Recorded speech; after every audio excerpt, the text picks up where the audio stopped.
My name is Paula Gatillo. I'm a hydrologist for the National Park Service Water Resources Division. And I want to thank you very much for your time and attention to this issue. I'm very grateful for the opportunity to speak to you today. And I've been working with Kaloko National Historical Park on this issue since about 2007. I attended the National Park Service Working Group meetings and most of the Kona Water Roundtable meetings, the Water Professionals Group meetings, and I've presented to the Roundtable, to the Commission, to the County Council on this issue. And I'm going to give a scientific overview of the information in the petition, and Sally Beavers is also going to talk, is going to help me out with this talk. And so, as you know, there are eight criteria in the State Water Code for your consideration in designating groundwater management areas. The petition addresses 6 of these 8 criteria.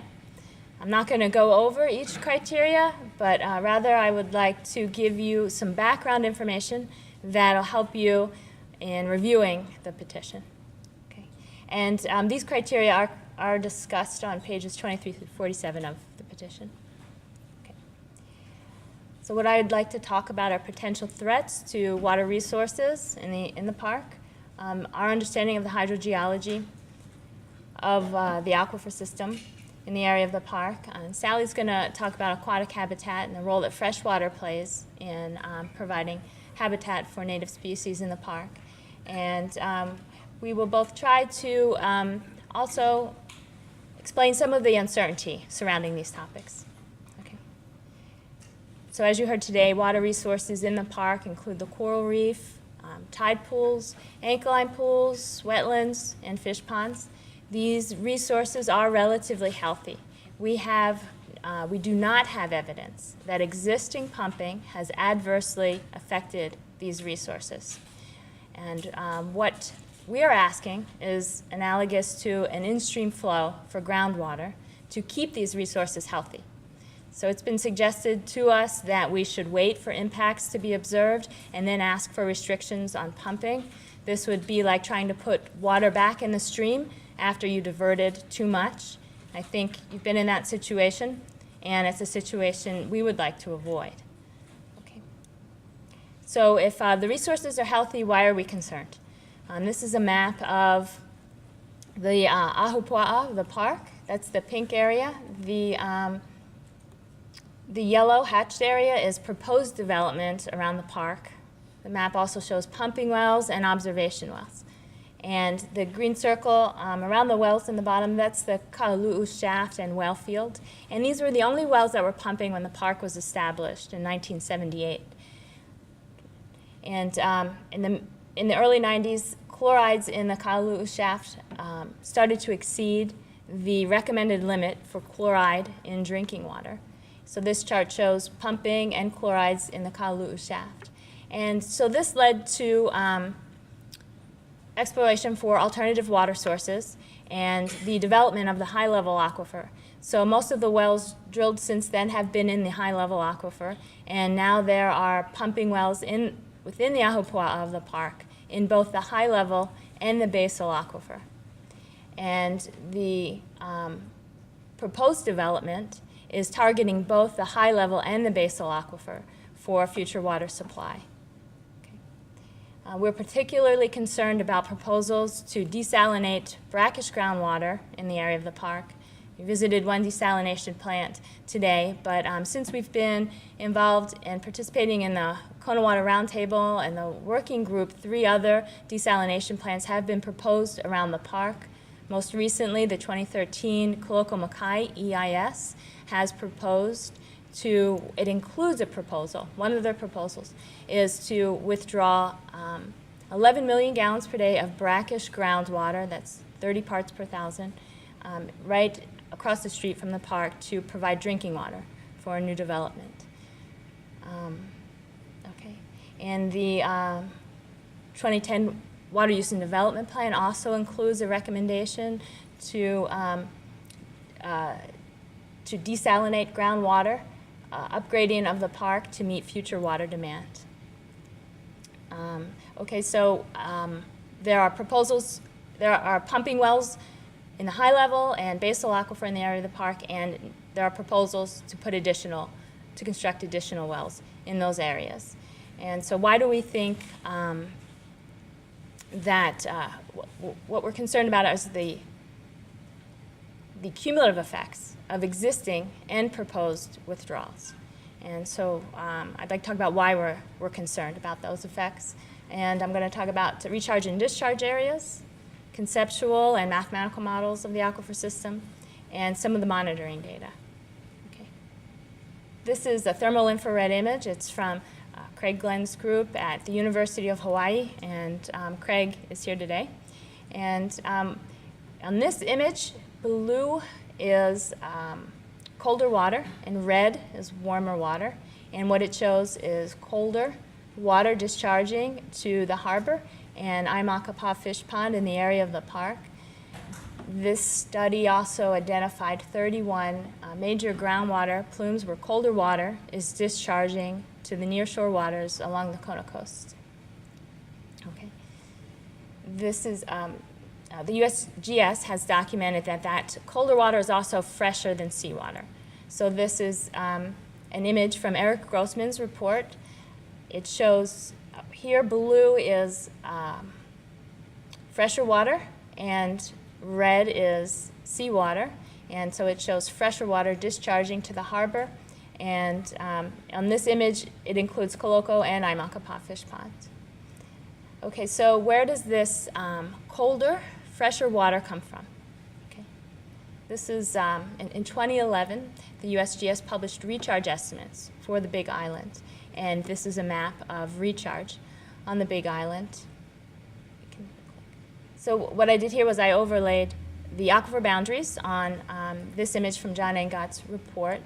And what you can see is that recharge is not evenly distributed throughout the Keauhou Aquifer system, but in general it increases with elevation.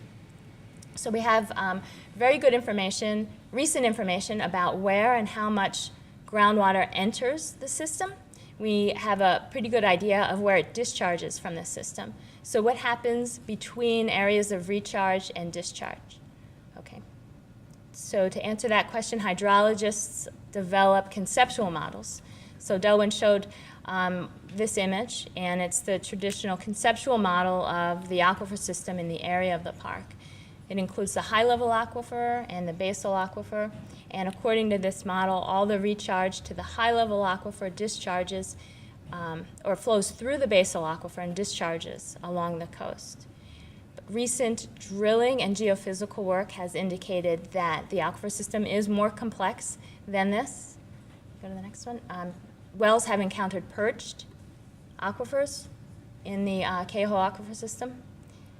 And as Delwyn explained, the Kamakana well encountered fresh water below seawater in the basal aquifer. And these models are discussed in the petition, and the implications of this new data are discussed in the petition. And one of the major implications of this new conceptual model is that the basal aquifer may be receiving less recharge than previously believed. This would make it more vulnerable to pumping and saltwater intrusion. Okay, so how can we quantify the effects of withdrawals on the aquifer system? So, oh, I'm sorry, let me back up. Delwyn presented isotope data, and this data is from Craig Glenn and Joe Fackrell. They're at the University of Hawaii. They've also looked at nutrients and isotopes in the water samples around the park, and they've concluded that you can click. They concluded that they've also concluded that the high-level aquifer is hydrologically connected to the basal aquifer in the area of the park. So there's uncertainty about how much water flows from the high-level aquifer to the basal aquifer. There's also uncertainty about where water in that deeper freshwater confined aquifer where that discharges. But geochemical or geochemistry data can help us reduce the scientific uncertainty around those questions. Okay. So what happens when we withdraw water from the aquifer system? In general, when water levels stabilize in a pumping well, the well starts to capture water that would otherwise discharge along the coast. And at the scale of an individual well, these effects are a function of the depth of the well, the pumping rate, the location of the well relative to boundaries, and also the actual properties of the aquifer. It's a function of those things and not recharge. Okay. So if wells are capturing water that would otherwise discharge to the coast, this causes salt water to move inland and up in elevation. This would cause the salinity of water in the basal aquifer to increase. It also causes water levels to decline. And so these are the effects that we're asking you to consider when you permit new wells in the aquifer system. Okay? So how can we quantify the effects of withdrawals? So hydrologists use mathematical models to look at the direct and cumulative effects of withdrawals on the aquifer system. And just as the conceptual models of the aquifer system have evolved over time, so have mathematical models of the aquifer system. In the early 90s, RAM was developed as a tool for calculating sustainable yield. It's a robust analytical model, or RAM. And this is the equation. You can see that it's a simple equation. It can be solved by hand. And sustainable yield is a function of recharge and a change in water level. And to set the sustainable yield for the Keauhou Aquifer system, the Commission estimated recharge to be about 87 million gallons per day. And they decided to limit water level declines to 25% of the pre-development water levels. And that was to protect the water quality at coastal pumping wells. Okay. And the RAM model makes several simplifying assumptions. It assumes that the entire aquifer system is a basal aquifer, that recharge and wells are evenly distributed, and that there's a sharp interface between fresh water and salt water. Okay. So in the mid-90s, the office that I work in recognized some of the limitations of RAM and asked the USGS to develop a model to better understand how planned use might affect groundwater withdrawals how planned use might affect water resources in the park.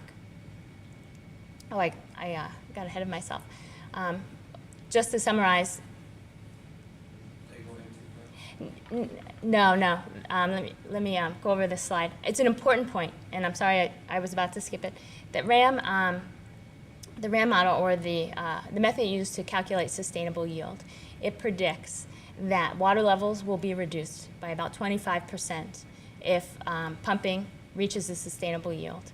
It also predicts that discharge would be reduced by about half along the coast. Okay? And this calculation does not explicitly consider the water needed for non-consumptive public trust uses.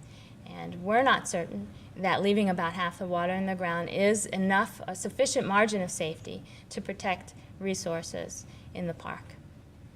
Okay. And this is discussed in the petition. Okay. And so I jumped ahead, and we asked the USGS to develop to further investigate how planned use might affect water resources in the park. And they developed, Delwin and his co-authors developed a numerical model. And numerical models, what they do is take the area of concern and divide it into a grid, and then they solve those same equations that RAM was derived from at every cell in the grid. And this allows you to incorporate some more complexity.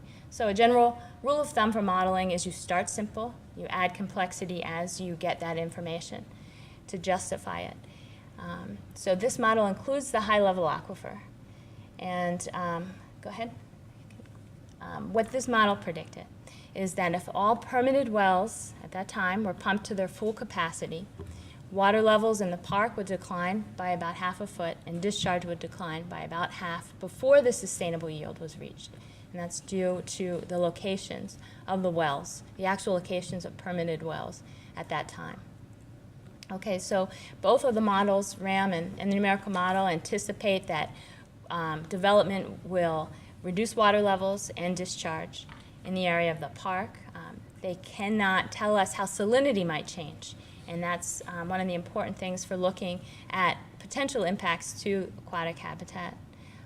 So again, our office asked the USGS to look into how planned use might affect salinity in the park. And that's the model, go ahead. So that's the model that Delwyn is working on now. He's incorporating the salinity and temperature profiles from the Kamakana well. He's also incorporating the new recharge estimates and the geochemical data. And he talked about the time frame for those results. Okay. And all of this is discussed in the petition. Okay. So when we present this information, people often ask us, well, does the monitoring data in the park show impacts from existing withdrawals? And so I'm going to talk about the monitoring data.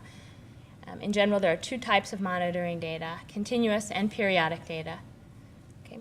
There are 3 shallow monitor wells in the park, and water levels are recorded every 15 minutes in all 3 wells, and salinity and temperature is recorded every 15 minutes in 2 of the wells. Okay. And this morning you saw the shores at Koaniki, and they have 8 observation wells, and they report water levels and chlorides monthly in those wells, and that's an example of periodic data. Okay. We also have periodic data, sparse periodic data, from Kaloko Fishpond and 2 Anchialine pools in the park. This data starts around in the 70s, and just a visual inspection of these data indicates that salinity may be increasing over time. But these data were collected by different people using different equipment, and so we're being very cautious in using it to confirm or identify long-term trends. Okay? And this is in the petition. And we also have periodic data from the 3 wells in the park, dating back to when they were installed in 1996. This is a composite of chloride, salinity, specific conductivity data collected by multiple people from different depths in the wells, and also from water level, or from water pumped from the wells. So that explains some of the variability in these data. So again, we would be very cautious to use it to identify long-term trends. Okay. In 2007, the park began collecting continuous data from the wells. This is depth to water in each of the wells. And this is specific conductivity in the 2 wells closest to Kaloko Fishpond. Okay. And this is when pumping, irrigation, and injection started at the shores of Koaniki. So we have a little bit of baseline data. As I said, we're concerned about increasing salinity, and I know David Barnes showed you this morning that salinity started to, well, he showed you in their data. What I looked at when I saw about 2011, salinity started to decline in the wells in the park. And I wanted to know if we could explain that, and if we could also explain some of the daily fluctuations in water levels and salinity in these wells. Okay. So that's the area where salinity starts to decline. Okay. So in general, all the coastal wells are influenced on a daily basis by changes in the ocean tide and changes in air pressure. So water levels in the park fluctuate about 2 feet due to changes in the tide and air pressure. Okay. And this is barometric pressure. It also varies seasonally. Okay. And there are also longer-term regional stresses on the aquifer system. Pumping has increased about 80% since 1980. And the next chart. This is rainfall data in 2 rainfall gauges in the aquifer system. According to the University of Hawaii, rainfall is declining in the area of the park and in the Keauhou Aquifer system. And according to NOAA, sea level is rising. This is data from 2 tide gauges on the Big Island. And NOAA has determined that sea level has risen over a foot in the past century. Okay. And so I wanted to know, what I wanted to do was remove the daily fluctuations and look for these longer-term trends. And so I'm going to show you the results of from 2 wells. I filtered the data, the continuous data, for tides, barometric pressure, and local rainfall. And on this chart, this is water level from the well near the visitor center in the park. And the red dots are measured data, and the green line is what's left over after you remove fluctuations or filter the data for tides and changes in air pressure and local rainfall. Okay, and now, so what we did was reduced the fluctuations from 2 feet to about hundredths of a foot, and now you can see a water level signal from the 2011 earthquake and tsunami in Japan. Okay. This is salinity data from the well that you saw this morning near Kaloko Fishpond. And filtering these data did not reduce the variability by much, and you still see a decline in salinity in around 2011. Okay. So I wanted to know, are we seeing the same things in the data from the well field? And what you can see, you can go, Jeff. Is chloride is declining in one of the wells on the boundary, and that's MW 400. And Steve Bowles presented this information to the roundtable in 2012, and at the time he said, he pointed out these declines in chloride, and he said an irrigation valve had been left open on the golf course. And you could see chlorides continue to decline in that well and in another well. And from what David showed us this morning, I think that it's possible that that's irrigation water from that nursery that they have near the well. Okay. We also know that, well, in 2009, the USGS, Chip Hunt from the USGS detected elevated nitrates in one of the wells on the boundary. He presented this information to the roundtable, and he said that those nitrates were due to fertilizer from the golf course. So it's possible that irrigation water from the golf course or the nursery is flowing into the park, but we would need more information to confirm that. The point of this example is to show you the monitoring data and to show you that there is a lot of noise in the monitoring data, and that's from environmental fluctuations and potentially from land use, nearby land use. So given all of this noise in the data in the park, from the wells in the park, I don't think you can expect to discern the effects of 1 or 2 pumping wells in the high-level aquifer in this data from the park. Okay. It's also difficult to differentiate climate-related trends from the effects of groundwater withdrawals. The University of Hawaii researchers have found that Hawaii Island has experienced the largest long-term declines in rainfall in the state. Here, the Kona area is the most affected area on the island and in the state. And declining rainfall also contributes to saltwater intrusion, so preserving freshwater discharge is a natural defense against these changes. Okay. Climate researchers at the University of Hawaii have encouraged the Commission to identify which areas are most threatened by climate-related trends and to start the process for designating them. So they are asking you to use designation as a forward-looking tool to protect the water supply. And we are also asking you to use designation in a proactive manner as a forward-looking tool to protect the water supply. Okay.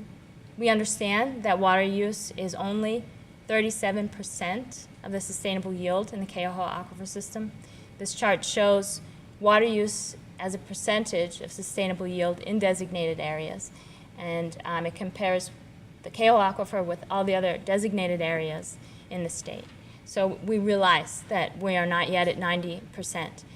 We don't think that waiting until water use is 90% of the sustainable yield, like in EAL, we don't think that will allow you the flexibility that you need to maximize beneficial use and at the same time protect non-consumptive uses, public trust uses of groundwater, environmental and cultural uses of groundwater. And so that's why we are asking you to be proactive and to designate at this time to protect resources along the coast.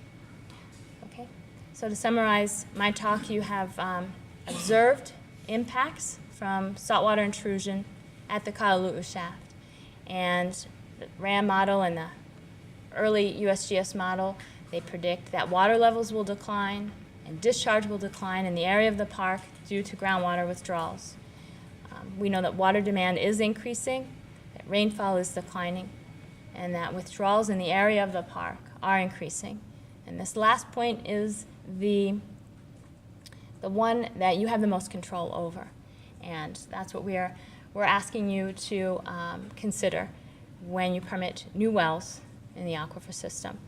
Where they are located. Are they located near important public trust resources that you want to protect? First of all, I want to thank everybody for this morning. It was a real pleasure to share the resources under our care with you. It was very hot, so I appreciate your persistence in that as well. I'm going to be talking about the information that we considered in determining whether reduced freshwater inputs would adversely affect the plants and animals and the habitats in the park. Clean, fresh water plays an important role in the functioning of the fish ponds, the Anchialine Pools, and the nearshore coastal marine waters, and therefore affects the plants and animals that live in those resources. And as I mentioned today, a true test of the biological integrity of these systems is the ability of those plants and animals to complete their life cycle. So the adults need to be able to reproduce successfully, those young need to be able to grow up, and they need to be able to reproduce themselves as well. So that's going to be a recurring theme throughout the next couple of slides. And sorry, my clicker is at a distance, and the information in these slides is in it's 11 through 16 of the petition. So Anchialine Pools in the park provide habitat for rare endemic insects, crustaceans, and mollusks. Many of these are extremely rare, and also includes plants and some species that haven't yet to be described. In fact, we've just been working with a researcher in Japan who's describing a new mollusk. One rare endemic species associated with Anchialine Pools is the orange-black damselfly. This previously was the most common damselfly in the state, and it is now a candidate for protection under the Endangered Species Act. It's gone. It's no longer on the island of Kauai. It's thought to be gone from Maui, and it's nearly gone from Oahu, and those declines have to do with loss of water. So the USGS and University of Hawaii collaborated on a study to examine the effect of temperature and salinity on the larvae of the damselfly. And the data shown up in the right-hand corner shows that they discovered that the salinity is on the bottom, increasing to the right, and the percent larval or naiad survival is going up, and each line is a different temperature. So these data show that the damselfly cannot reproduce in salt water, and they do better at colder temperatures. I think that's it. Sorry. And so reducing freshwater flow into the park may jeopardize one of the few remaining populations of this species. Kaloko Fishpond. We didn't get there, so I'm happy to be able to show you this slide. It's a beautiful place, a 30-acre wetland and fish pond. And is defined by the U.S. Fish and Wildlife Service as core habitat necessary for the recovery of the Hawaiian stilt and the Hawaiian coot. Both are endangered. And Aimakapa has no direct connection to the sea, as does Kaloko Fishpond that we saw earlier today. It's impounded behind this sand berm, and it's fairly fresh. It's about 12 parts per thousand.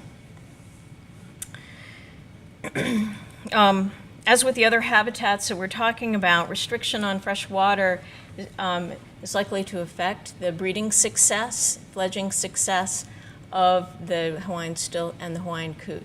The chicks need fresher water. The adults are able to move around, but the chicks are fairly restricted. And coots in particular select for lower salinity environments. We don't see coots at Kaloko Fishpond, for example, at all.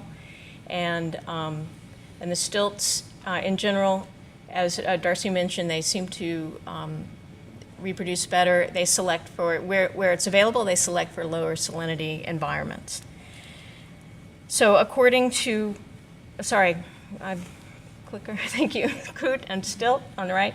And according to the U.S. Fish and Wildlife Service, saltwater intrusion and reduced freshwater discharge may adversely affect the long-term recovery of these species. And Kaloko Fishpond. Kaloko Fishpond is productive. You saw the fish jumping out there today. Traditional Hawaiian mariculture fish pond, and it's undergoing restoration. Freshwater inputs creates estuarine habitat for the juvenile fish, the ama, the ava, the hole. And studies on the ama larvae and fry show that they have different salinity requirements as they grow up.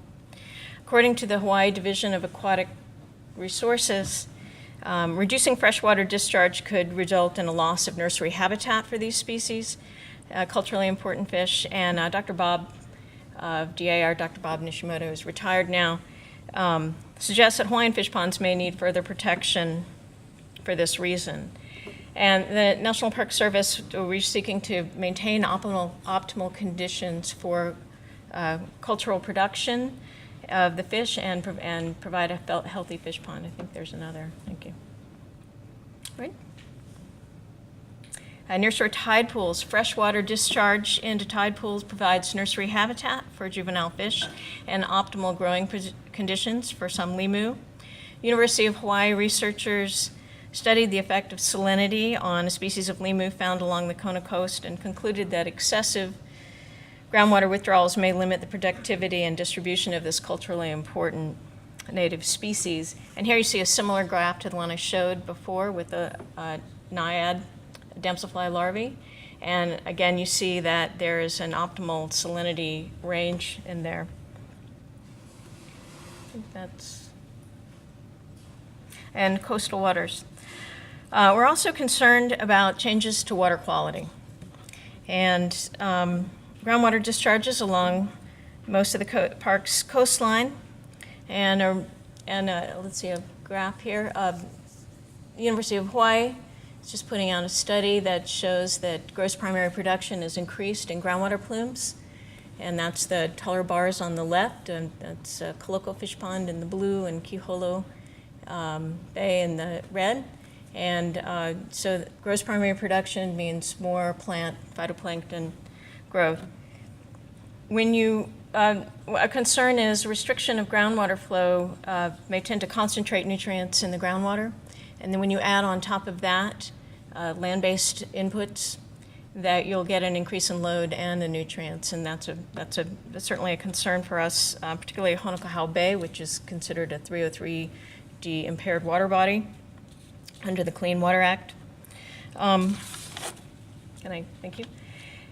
So University of Hawaii studies concludes that at current nutrient reloading rates, Honokaʻau Bay will exhibit further degradation in future years. And decreases in groundwater discharge may significantly alter chemical properties of coastal waters, endangering unique plants and animal species with ecological, cultural, and economic value. And Paula. There's just one more slide. It's a summary. Thank you, Sam. And just to summarize what we talked about, groundwater withdrawals from the higher elevation and basal aquifers will affect water quality and quantity at the coast. We have numerous peer-reviewed studies that warn that reduced freshwater discharge can adversely affect the habitat for rare and culturally important native species.